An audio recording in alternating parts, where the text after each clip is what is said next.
The tape was still running when she said it.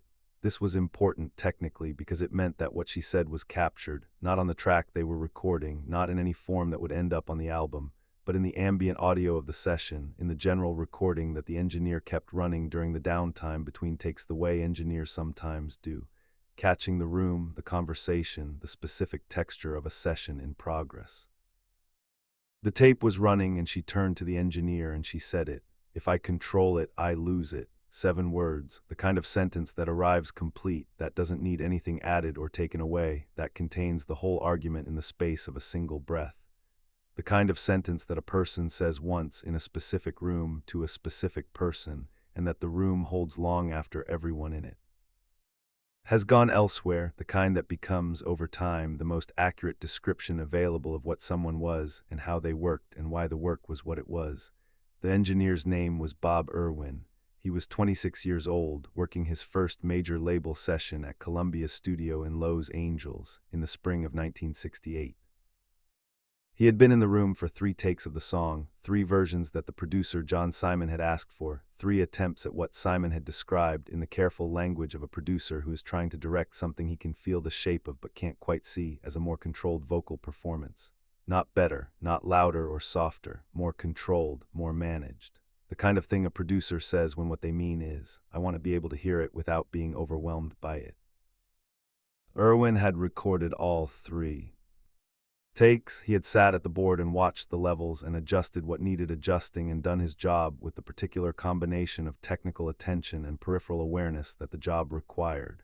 He had listened through the glass and through the speakers and through the headphones, and he had heard what she was doing in each take. He had also heard what was missing from each take. He could not have articulated it at 26 with the precision it deserved, but he knew it was missing.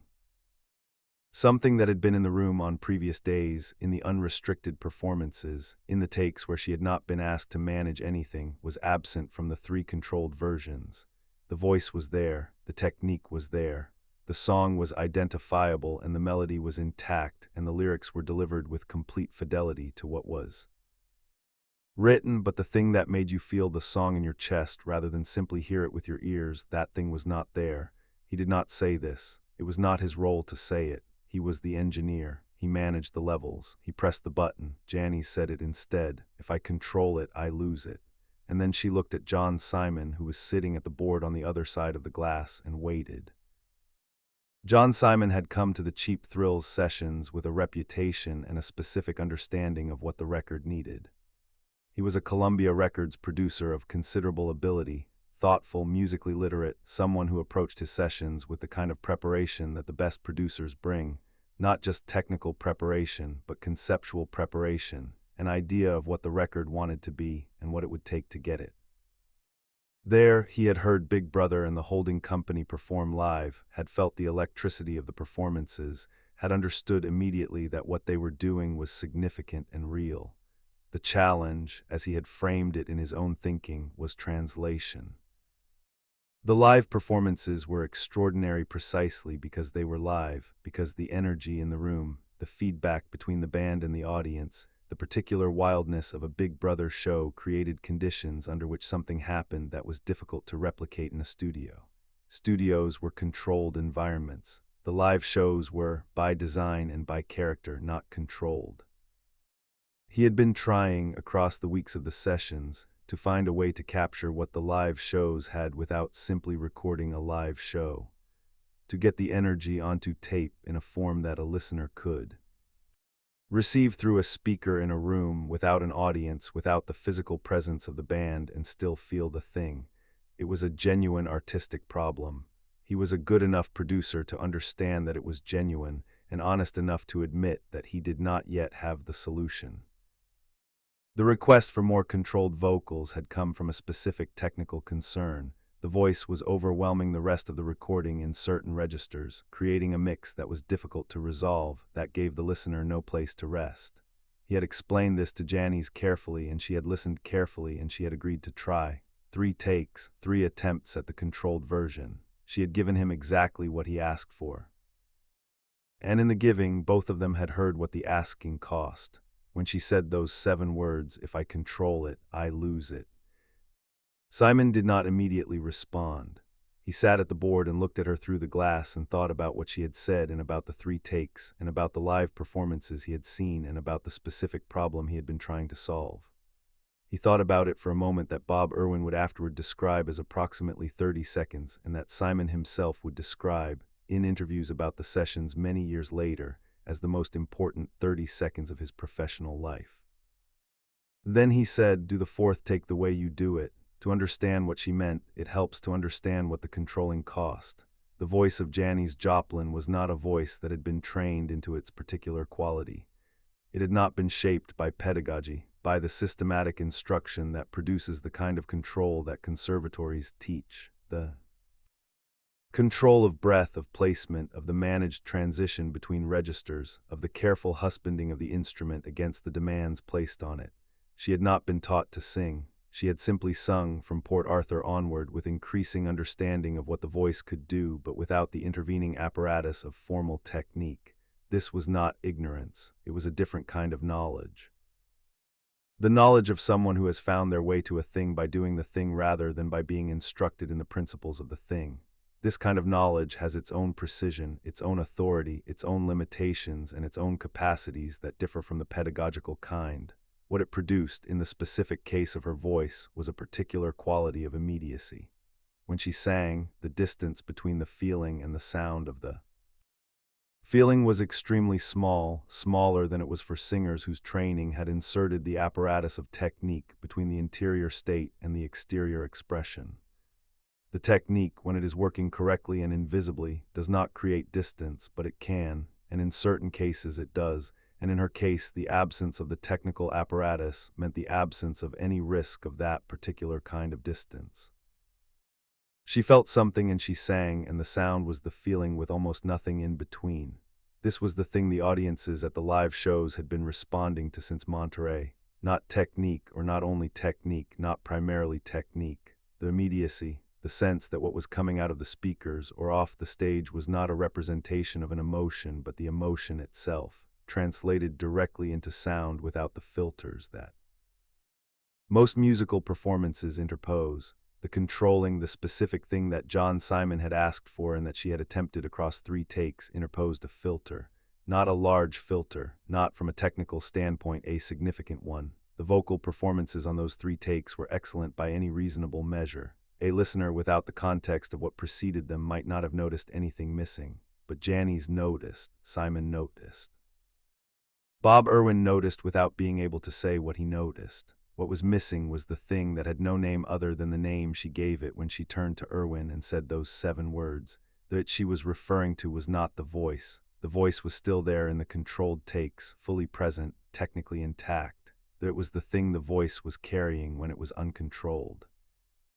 The thing that the audiences felt in their chests. The thing that made people stop talking and pay attention and feel, for the duration of the song, that something real was happening. Controlling the voice controlled the it along with the voice because it was not separable from the voice's freedom to be exactly what it was at the moment it was being it.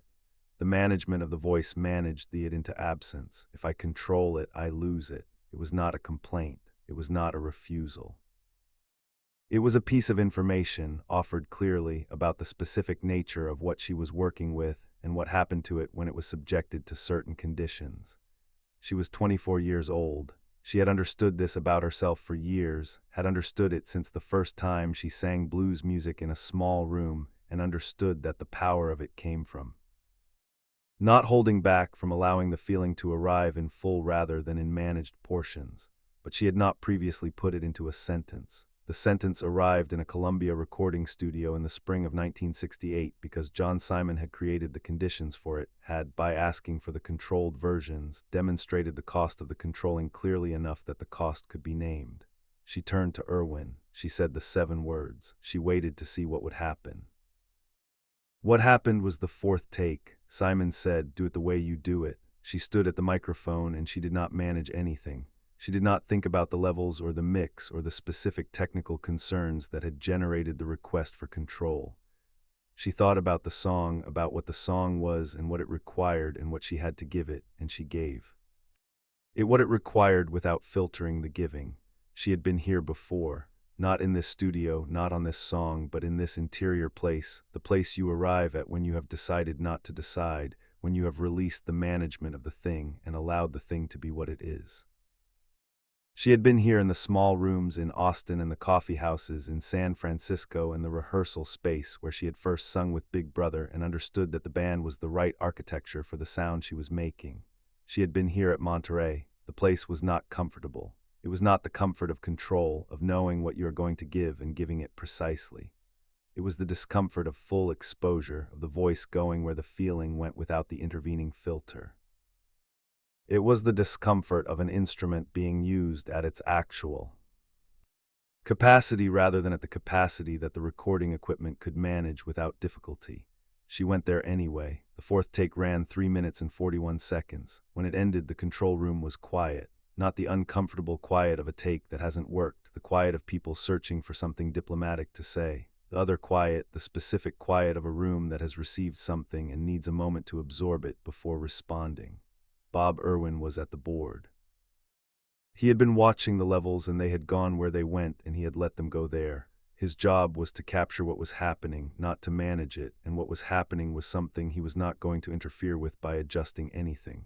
He sat very still and let the meters do what the meters did. John Simon was beside him. He had not said anything. During the take, he had listened or done something beyond listening, something more like receiving, the posture of a producer who has asked for something and been given more than he asked for and is in the process of understanding that the more is what he should have asked for in the first place.